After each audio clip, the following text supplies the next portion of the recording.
Hi everyone, आज की video में हम बात करने वाले हैं dynamic memory allocation in A 2D array. आपने फर्स्ट पार्ट में देखा था कि डायनामिक मेमोरी एलोकेशन क्या होता है। 1D एरे हम डायनामिक मेमोरी एलोकेशन से किस तरीके से बनाते हैं, किस तरीके से आप एरे को इनिशियलाइज करते हो, ये सब हमने फर्स्ट पार्ट में देखा था। ये है सेकंड पार्ट। सेकंड पार्ट में हम देखने वाले हैं कि 2D एरे को आप डायनामिक मेमोरी एलोकेशन की हेल्प से किस तरीके से रन टाइम पे क्रिएट कर पाते हो। तो हाँ, आपको ये चीज़ समझ में आ रही होगी। करते हैं वीडियो को स्टार्ट। और आपके लिए प्री रिक्वेस्ट ये है कि आप यार फर्स्ट पार्ट को देखो, अगर जो लोग ने फर्स्ट पार्ट पहले नहीं देखा है उसके बाद ही आप सेकंड पार्ट पे आओ। तो चलिए स्टार्ट करते हैं वीडियो को। तो जब हमने 2D एरे पढ़ा था तो सबसे पहले हमने क्या किया था, मैंने आपको समझाया था कि 2D एरे कुछ इस तरीके से होता है। ठीक है, कुछ इस तरीके से दिखता है 2D एरे। इसके कुछ इंडेक्स होते हैं जो इस तरीके से डिफाइन होते हैं। तो ये हो जाता है हमारा 2D एरे। ठीक है, ये हो जाता है हमारा 2D एरे। अब इसको इनिशियलाइज हमने किस तरीके से बताया था करके। हम इनिशियलाइज जब करते हैं, अगर ये 2D एरे इन टाइप का है तो हम सबसे पहले 2D एरे का नाम लिखेंगे। उसके बाद हम यहाँ पे दे देंगे कितने रो रहेंगे, कितने कॉलम रहेंगे।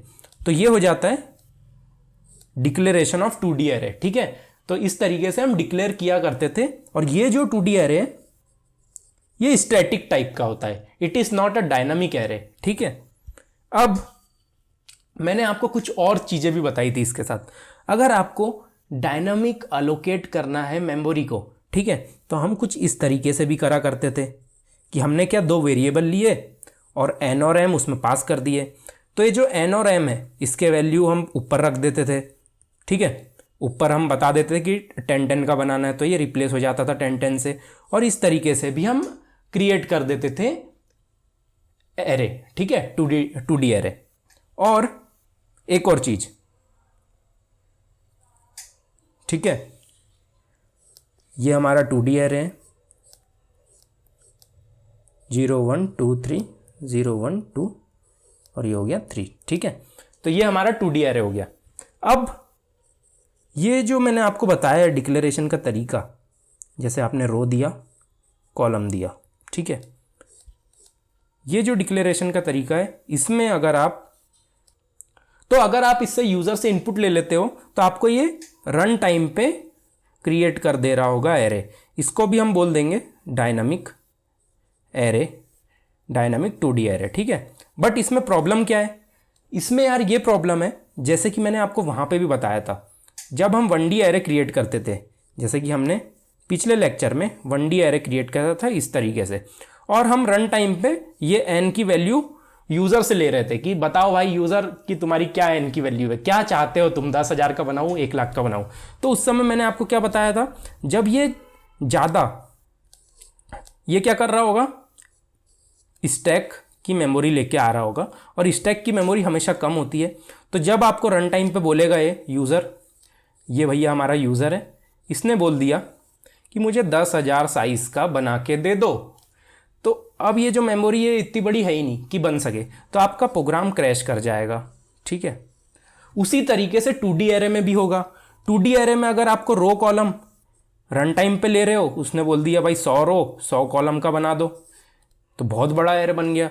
पर आपकी जो मेमोरी है, जब आपने ये लिखा था, वो उसने स्टैक की लेके आई, स्टैक की मेमोरी लाने के कारण वो मेमोरी कम आई, उसके कारण से आपका प्रोग्राम क्रैश हो सकता है। तो ये एक बैड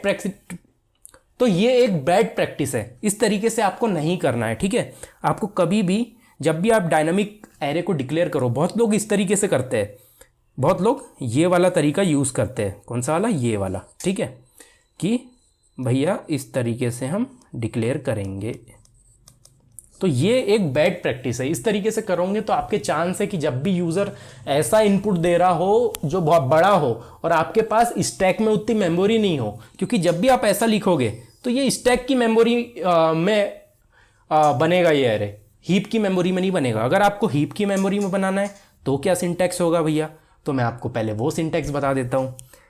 देखो, न्यू इंट एक्सट्रिक, अब यहाँ पे लिख दो आप 10, या यहाँ पे कोई भी वेरिएबल से भी रिप्लेस कर सकते हो। तो ये जो सिंटैक्स है, अब ये जो आप सिंटैक्स देख रहे हो, इसमें हम बता रहे हैं कि भाई ये जो न्यू कीवर्ड लिखा है, जब भी आप न्यू कीवर्ड लिखते हो तो आपको हीप में मेमोरी मिल रही होगी, और हीप की मेमोरी बहुत बड़ी होती है स्टैक के कंपैरिजन में, और ये रन टाइम पे मिलती है। बट एक चीज़ और मैंने बताई थी, जब भी आप ये हीप की मेमोरी लोगे, इसको डिलीट भी खुद से करना होगा। अगर आप डिलीट नहीं करते हो तो भी प्रॉब्लम है, आपकी मेमोरी जो रैम रहेगी उसकी लॉस हो जाएगी, ठीक है। उतनी मेमोरी वो कवर करके रखेगा, उतनी मेमोरी रैम में हमेशा स्टोर रहेगी। उसकी वजह से ये डिलीट नहीं करते हो तो ये स्पेस फिल हो जाएगा, और जब तक आप सीपीयू को बंद नहीं करते हो, सीपीयू को रीस्टार्ट नहीं करते हो, ये मेमोरी भरी की भरी रहेगी, इसको कोई यूज़ नहीं कर पाएगा। यहाँ पे वो एक्सिस हमेशा रहेगा, ठीक है। तो हमेशा याद रखना है गुड प्रैक्टिस के लिए कि भाई हमें डिलीट जरूर करना है जब भी हम डायनामिक न्यू की हेल्प से क्रिएट कर रहे होंगे मेमोरी को। तो ये हमारा सिंटैक्स हो गया, ठीक है। ये 2D अरे का सिंटैक्स हो गया।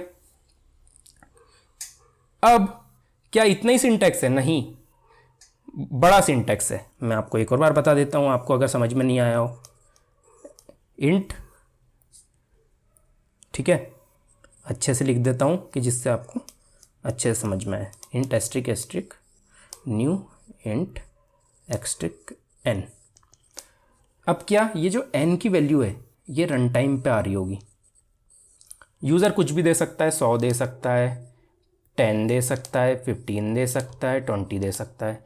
यूज़र के ऊपर है कि यूज़र को क्या देना है, ओके। तो यहाँ पे रिप्लेस हो जाएगी, और आपका किस तरीके से बनेगा मैं बता देता हूँ। आपका ये ओरिजिनली में जो इंटरनल बनेगा इससे, ये इस तरीके से बनने वाला है,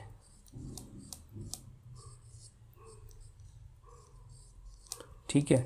ये इस तरीके से बनेगा, आपका 1D एरे की तरह ये बनेगा, ठीक है। बट इसका जो हर नोड रहेगा वो पॉइंटर टाइप का रहेगा, ठीक है। अब इससे तो ये बन गया, अभी 2D एरे कंप्लीट नहीं हुआ है हमारा, अभी 1D एरे टाइप का बना है, बट इसका हर जो नोड है, हर जो इंडेक्स है वो पॉइंटर टाइप का है, ठीक है। अब इसके आगे का सिंटैक्स क्या है? आप चलाओगे फॉर लूप, जो आई से चलेगा एन तक चलेगा, आई प्लस प्लस होगा। इसके अंदर AR ऑफ आई पे आप क्रिएट करोगे न्यू इंट ऑफ एन, ठीक है। ये जब आप लिखते हो, मतलब सबसे पहले आई 0 होगा तो इस 0 पे इस तरीके से 10 का इंडेक्स क्रिएट करेगा, ठीक है। फिर ये 1 पे 10 का इंडेक्स करेगा, 2 पे 10 का, 3 पे 10 का, 4 पे 10 का, और इस तरीके से आपका पूरा 2D एरे डिज़ाइन हो जाएगा। तो ये तरीका होता है मेनली डायनामिक मेमोरी एलोकेट करने का, और इस तरीके से इंटरनल 2D एरे आपका डिज़ाइन हो रहा होगा, ठीक है। अब और अच्छे से समझ लेते हैं इसको, मैं और सफाई से लिख देता हूँ एक और बार कि आपको और अच्छे से याद हो जाए प्रॉपर, ठीक है। अभी हम करेंटली 10 का लेके चलते हैं।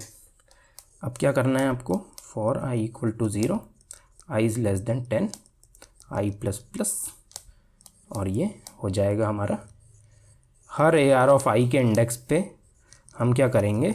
10 का एरे बनाते जाएंगे। तो ये एरे कुछ इस तरीके से दिखेगा, ठीक है। 10 का रहेगा और ऐसे भी 10 कॉलम रहेंगे। तो इस तरीके से हमारा कुछ इस तरीके से हमारा कुछ 10 बाय 10 का 2D एरे डिज़ाइन होगा, और इसकी जो मेमोरी होगी वो हीप में एलोकेट होगी, ओके। अब एक और चीज़, इसको अगर डिलीट करना है तो किस तरीके से करेंगे वो अब हम सब कुछ कोड में देखेंगे, क्योंकि यहाँ पे बहुत ज़्यादा कॉम्प्लेक्स हो रहा है, मज़ा नहीं आ रहा है इसको करके। कोड में देखेंगे तो हमें इनपुट भी दिखेगा, आउटपुट भी दिखेगा, और अच्छे से मज़ा आएगा। तो कोड में चलते हैं यार। तो सबसे पहले हम क्या करेंगे? सबसे पहले हम करते हैं भाई हमारा 2D array create, asterisk asterisk, जैसे कि मैंने आपको बताया था। हम क्या करेंगे? न्यू इंट, यहाँ पे ले लेते हैं हम 10, ठीक है।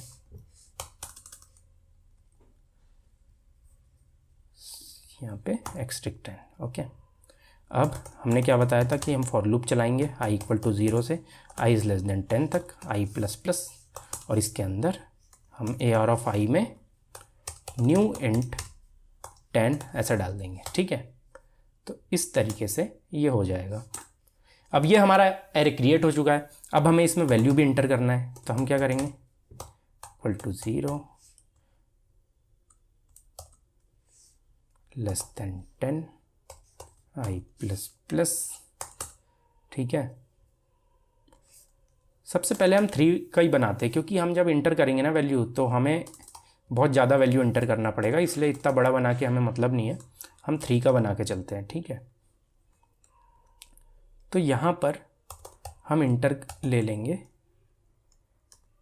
AR of i। ठीक है, AR of i comma j। Hope आपको पता होगा कि 2D एरे को हम कैसे एक्सेस करते हैं और इनपुट लेते हैं। ठीक है, नहीं तो आप प्रीवियस लेक्चर देख सकते हो अगर जो लोग को नहीं पता है। तो इस तरीके से हम इनपुट ले रहे होंगे। ठीक है, तो इससे हमारा 2D एरे फिल हो जाएगा। अब इसको प्रिंट करके देख सकते हैं। तो प्रिंट करने का क्या है भाई, प्रिंट करने का भी सेम ही है, बस हमें यहाँ पे सी आउट लगाना पड़ेगा। सी आउट लगाएंगे तो ये प्रिंट होने लगेगी, इसकी जो भी वैल्यू रहेगी इसके अंदर यहाँ पे लगा दो आप, यहाँ पे ये लगा दो कि आपको बेहतर समझ में आए, और यहाँ पे एंड ऑफ लाइन लगा दो आप। ठीक है, तो चलते हैं इसका इनपुट लेते हैं।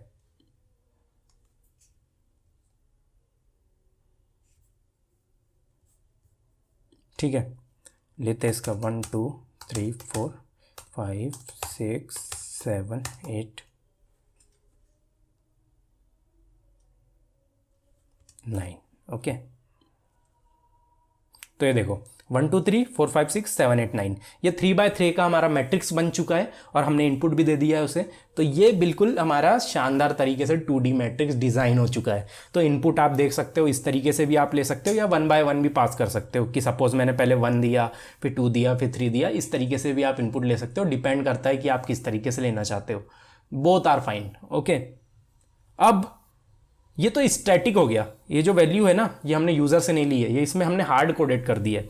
अब क्या करते हैं हम कि सबसे पहले हम रो रखते हैं, ठीक है, और कॉलम बनाते हैं। 2 वेरिएबल बनाया, 2 वेरिएबल का रो कॉल हमने इनपुट ले लिया। ठीक है, और यहाँ बोल भी दिया enter a row and column. ठीक है, ये हो गया, रो और कॉलम हमने इंटर ले लिया। उसके बाद हम यहाँ पे क्या करेंगे, इसको रो में कन्वर्ट कर देंगे, ये रो तक चलेगा, और यहाँ पे हम कॉल लगा देंगे। तो ये देखो हमारा रो नाम का पहले हम क्रिएट कर देंगे और उसके बाद कॉलम बाय कॉलम वो इंडेक्स पे डालते जाएंगे। तो इस तरीके से हमारा 2D एरे डिज़ाइन हो जाएगा। अब यहाँ प्रिंट करना है, तो प्रिंट करने के लिए सिंपल इसको रो में रिप्लेस कर दो, इसको कॉलम में रिप्लेस कर दो, बाकी एज इट इज़ रहने वाला है आपका।